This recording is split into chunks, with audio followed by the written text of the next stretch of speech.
The moment Camille stepped through the front door, something felt off. She expected warmth, maybe the soft sound of music playing or the cozy scent of vanilla candles.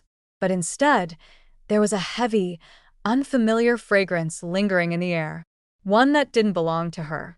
It was sharp, floral, and expensive. Her heels tapped gently against the wooden floor as she entered the dimly lit living room. The flicker of candlelight danced on the walls, and across two figures on the couch, it was Julie and her husband, the man she had trusted with her life, and a woman tangled up next to him, as if she'd always belonged there. Her fingers were painted crimson and were slowly tracing circles on his chest. That woman's name was Lacey. Her smirk widened when she saw Camille, not with guilt or regret, but amusement. Camille froze. Her chest tightened. Her voice, small and shaky, finally emerged. Julian. He didn't even blink. Didn't show a flicker of surprise. He simply leaned further into Lacey, his arm pulling her closer as though Camille were an unwanted guest in her own home. Lacey giggled softly, her fingers toying with a necklace around her neck. A diamond necklace. One Camille instantly recognized. Julian had given her the same one on their 5th anniversary. The realization cut deep. Camille's legs nearly gave out. She steadied herself on the wall, her heart pounding out of rhythm. Lacey tilted her head, her voice calm, syrupy sweet, yet dripping with condescension. "You look shocked," she said with mock concern. "You really thought he was all yours?" Julian finally met Camille's gaze. His eyes held no warmth. No epaleri. Just dull indifference. "You weren't supposed to come home tonight," he said plainly, as if she'd interrupted something trivial, like a meeting or a nap. Camille took a breath, the betrayal suffocating. What is this?" Lacey stretched like a satisfied cat, then whispered, This is reality." Julian stood, brushing imaginary lint off his shirt, not even glancing at Camille. "I filed the divorce papers. They should arrive tomorrow. Start packing." It was like the room tilted, like gravity shifted. "You don't mean that," Camille said, voice cracking. "We built this together. Our life, our home." Julian's stare hardened. "You built nothing. Everything you have came from me. And now? It's done." The room was dead silent. Lacey sipped her wine, her silky robe catching the candlelight. "You should be thankful," she murmured. "He was generous enough to let you stay as long as he did." Camille wanted to scream. She wanted to claw at the lies, the betrayal, the cruelty. But something in Julian's face told her he was long gone. Not just emotionally, but truly gone to be why morning. The world had turned against her. Tabloids screamed scandalous headlines. Julian Carrington's bitter wife exposed. News outlets painted her as unstable, greedy, a manipulator who had outstayed her welcome. Meanwhile, Julian and Lacey posed for photos at elite fundraisers and glossy magazine covers. The same circles Camille used to navigate with grace now whispered behind her back. She was a ghost, a forgotten accessory, a discarded chapter. Then came the final blow. Camille arrived at the gates of what used to be her home, only to be stopped by 2 private security guards. "I'm sorry, ma'am." Mr. Carrington's orders. "You're not allowed past this point." "Ma'am," she repeated in disbelief. She looked at the house beyond the gates, the home she had spent years decorating, nurturing, and protecting. Now, she wasn't even welcome inside. Her hand tightened around the eviction notice she found on her doorstep. Her eyes blurred with tears. She had no money, no family support. Her friends had vanished overnight. Everything she'd known was gone. And yet, one hand drifted to her stomach. The faintest swell had begun to show. A new life, small, fragile, but hers. And then, another letter arrived. This one from Julian's lawyers. "You're unfit," the letter read. "Mr. Carrington will be filing for full custody." Camille's knees buckled. She grabbed a chair to steady herself. A child who hadn't even been born yet, and already he wanted to take that from her too. "He can't do this," she whispered, but her attorney looked away. "He already has." That night, Camille sat outside a coffee shop, staring blankly at the flickering city lights. Every lifeline she reached for had disappeared. Every contact she trusted was silent. She had become a pariah. A woman discarded. Her phone buzzed at a message. One name on the screen, Evelyn Russo. They hadn't spoken in years, not since Evelyn left the fashion industry to build her media empire. But Camille had once helped Evelyn in her early days.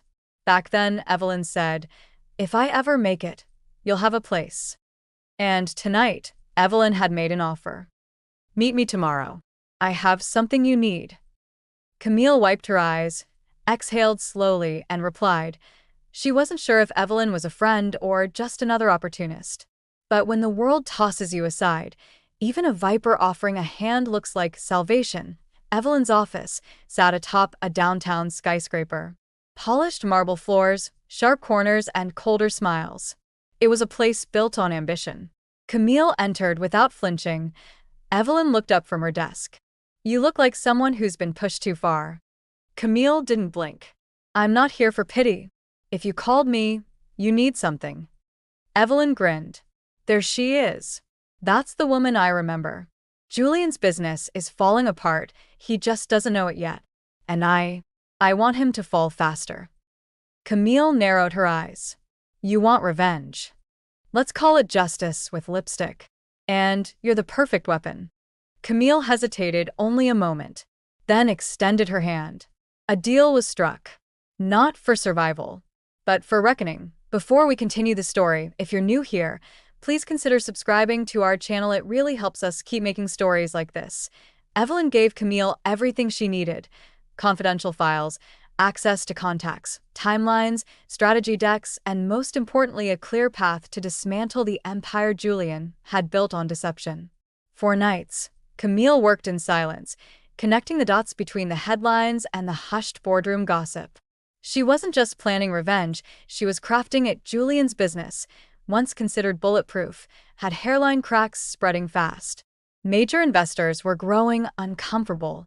His latest product launch had flopped embarrassingly, and the man who used to command every room now hesitated before entering one.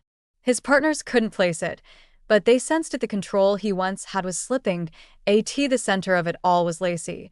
She thought she was living in the lap of luxury, but she was unknowingly burning through the final remnants of Julian's wealth. Her shopping sprees, her vanity ventures, her private jet flights, they drained the accounts that Julian was trying to keep afloat. She didn't know Camille was watching everything. Camille began feeding strategic information anonymously to shareholders and the press, tiny whispers, subtle clues. It was just enough to stir doubt in the right people, to rattle Julian's polished surface. While his empire began to sway, Camille's began to rise. She launched her first design collection under a new label, Reclaimed. It was raw, elegant, bold, just like the story behind it. No grand press release, no media circus. Just a simple drop to a handful of tastemakers and stylists. Within a week, her pieces were being worn on red carpets, seen in major editorials, and whispered about in every fashion circle. They didn't call her Julian's ex-wife anymore. They called her the next big thing. Camille worked tirelessly, using everything Julian had once belittled as hobbies to now outshine him in headlines. She wasn't just rebuilding, she was redefining. Behind the scenes, Lacey started to feel the shift. Her credit cards began declining. The private concierge services didn't answer like before. When she confronted Julian, he waved it off, claiming it was temporary restructuring. But even he knew that wasn't true. One of his investors pulled out. Then another. Lawsuits emerged. A former employee accused him of unethical practices. Camille had planted none of it. She didn't need to. She had simply peeled away the mask he wore, and now the world could see who he really was. Then came the moment everything changed.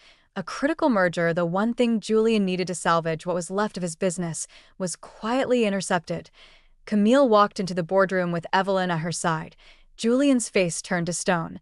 "I believe this opportunity now belongs to us," Camille said, her voice calm, composed, and terrifyingly sure. Julian's laugh was hollow.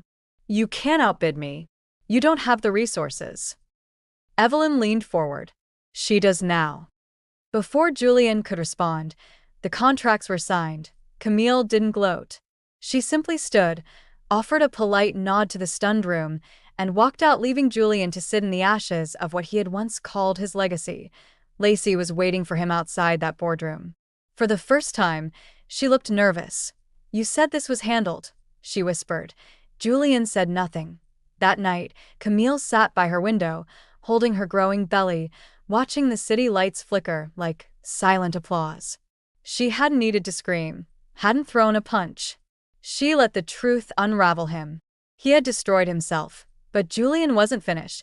He struck back the only way he knew how, legally, cruelly, and publicly. One evening, a courier dropped off another set of documents. Camille opened them, expecting more financial mess. Instead, it was worse. Julian was filing for emergency custody.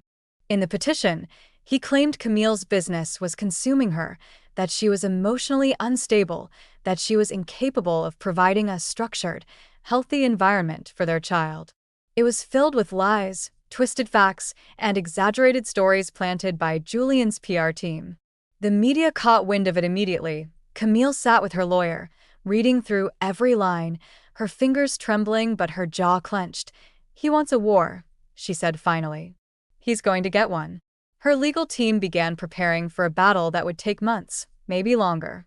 But Camille was ready now. Stronger. Sharper. Julian may have had money and connections, but Camille had something far more dangerous. The truth.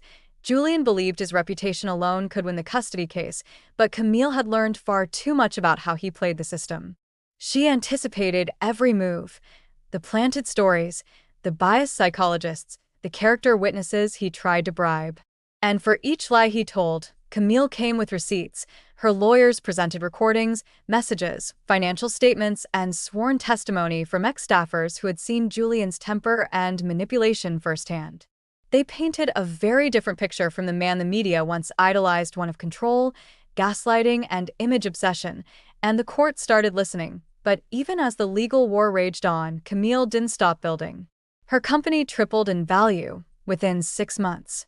Celebrities wore her pieces not just for the look, but to stand with her story.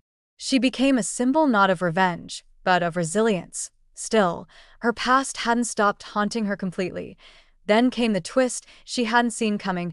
A private investigator hired originally to dig up dirt on Julian's financial trail discovered something far worse. Lacey had been siphoning money from Julian's company for over a year.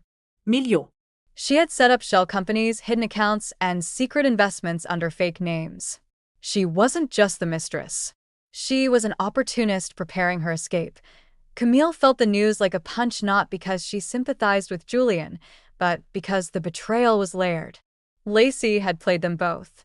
Used Camille's downfall to enter Julian's world, and Julian's pride to exit with his fortune. The investigator handed Camille the final file with a small smirk. "She's already bought property in the Cayman Islands," he said. "She'll be gone before this year ends." Camille didn't cry, didn't panic. She simply said, "Let her run." Because the damage was already done, not to Camille, to Julian, and he still didn't know it yet. Days later, the financial media broke the story. Julian's company was under investigation. Lacey's fraud had triggered an audit. Investors fled. His remaining accounts were frozen. Sponsors dropped out. And Camille, she stayed silent until the court hearing. The final custody session was packed. Journalists lined the hallway. Inside, Julian sat in his tailored suit, but he looked smaller now, pale, sleep-deprived, anxious. Camille walked in wearing a simple navy dress, her hair pulled back, eyes steady. When the judge asked her to speak, she didn't deliver a performance. She simply spoke truth. She spoke of motherhood, of the trauma she had endured, of the empire she had built, not in spite of Julian's betrayal but because of it. She didn't speak as a victim. She spoke as a woman who survived everything and still stood tall. When the judge ruled in her favor, granting her sole custody, the room didn't erupt. It simply fell silent. Julian didn't move. He looked down at his papers, pretending to reread them, trying to find a loophole that wasn't there. Outside the courtroom, Camille held her child close, whispering gently, "You're safe now." Later that week, she gave one interview, her first and only since the divorce, where she said, "He tried to erase me.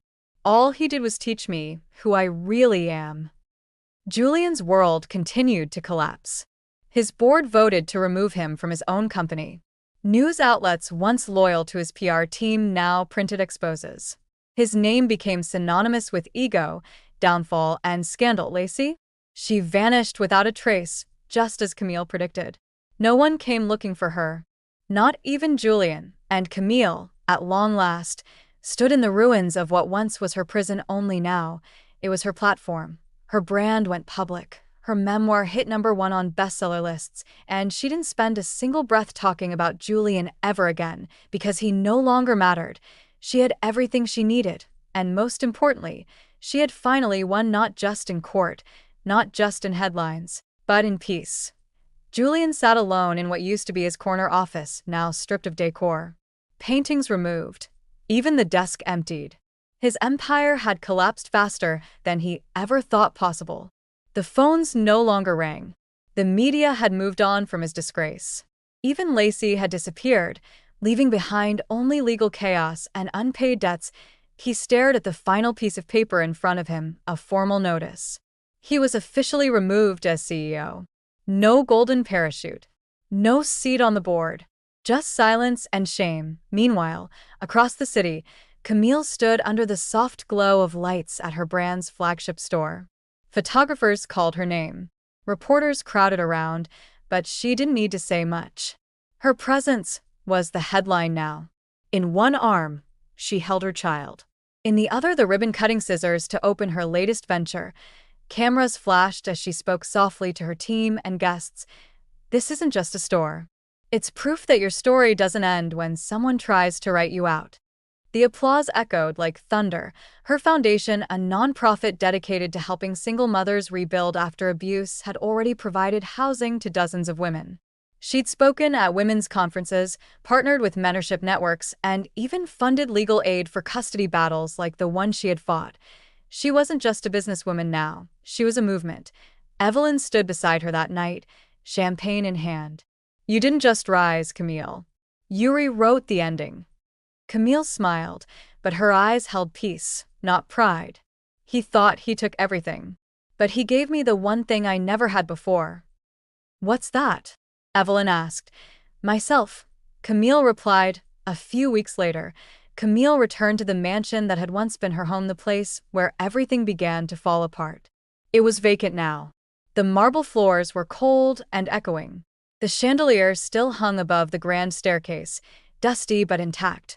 She walked room to room, not as a woman searching for closure, but as one confirming it had already arrived. And the master bedroom.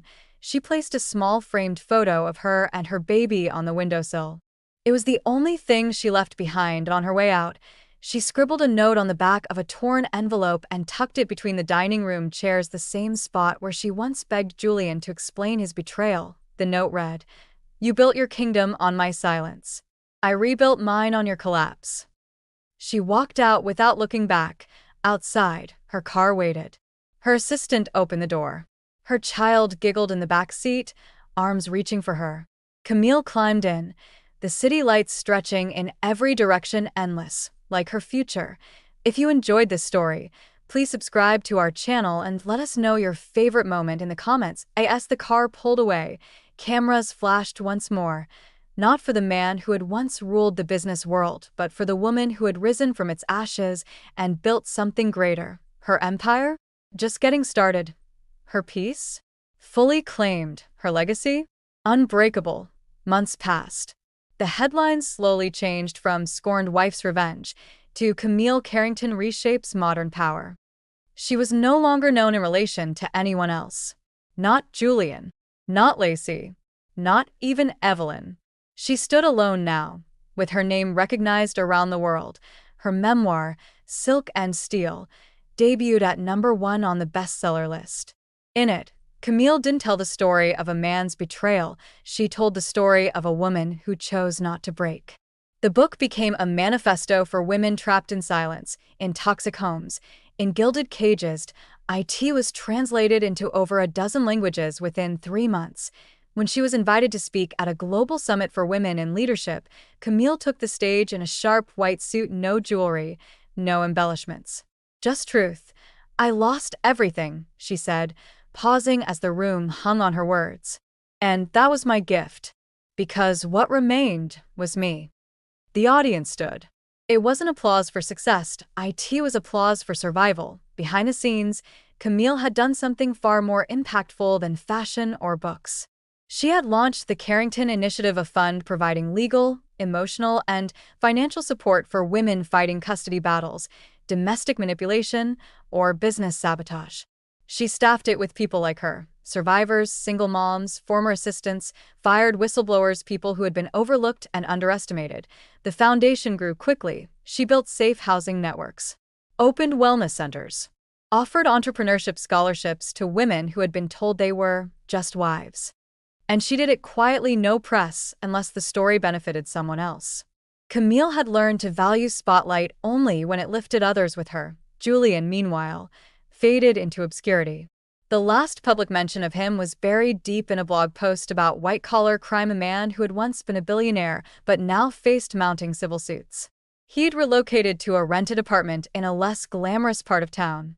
Rumor had it even Lacey had sued him after her accounts were frozen in the audit. Camille never confirmed or denied any of it. She simply moved forward. One crisp autumn morning, Camille walked her toddler through a park near her newest office. The child tugged on her scarf, giggling, pointing at squirrels. Camille crouched down, smiling, her eyes soft but alert. She no longer flinched at shadows, no longer waited for bad news. She had peace, and with it, power. A young woman walking by stopped in her tracks. She recognized Camille immediately. "Miss Carrington," she stammered, nervous, holding a sketch pad. "I just wanted to say, your story changed my life." Camille smiled gently. "Then promise me one thing." "Anything," the girl said. "Make sure your own story changes someone else's." That was the real legacy.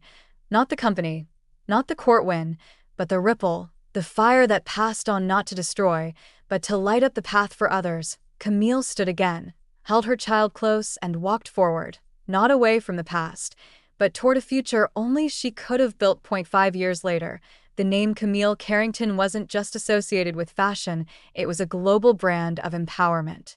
Her fashion empire had expanded into wellness, publishing, and education. She launched capsule lines with ethical factories in underserved communities and built schools for girls in places where education was once denied. Her work was no longer just about rebuilding her life. It was about rebuilding the lives of others. She was featured on the cover of Time's Women of the Decade edition. Not for scandal, not for revenge, but for what she built from nothing. Camille didn't just rise from the ashes, she became the architect of something no one thought possible. Julian? His story had faded into forgotten legal filings and disgraced case studies in business ethics classes. He was no longer relevant.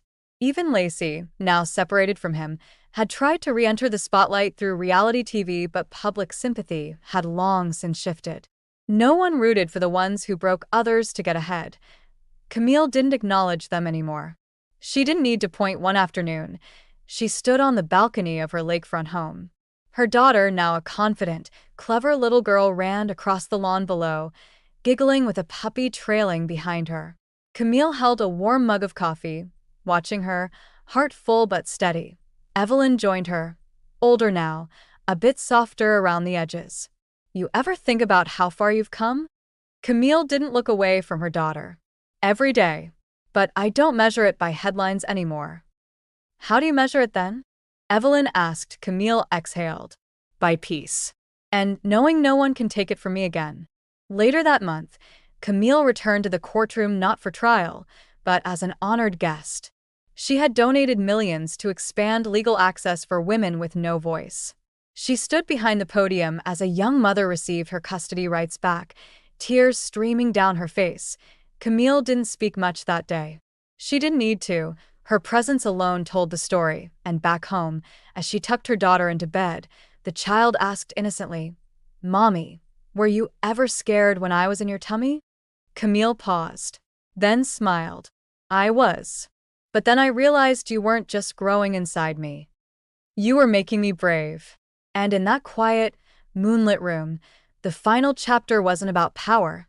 IT was about legacy, because Camille didn't just fight for herself, she fought so her daughter would never have to.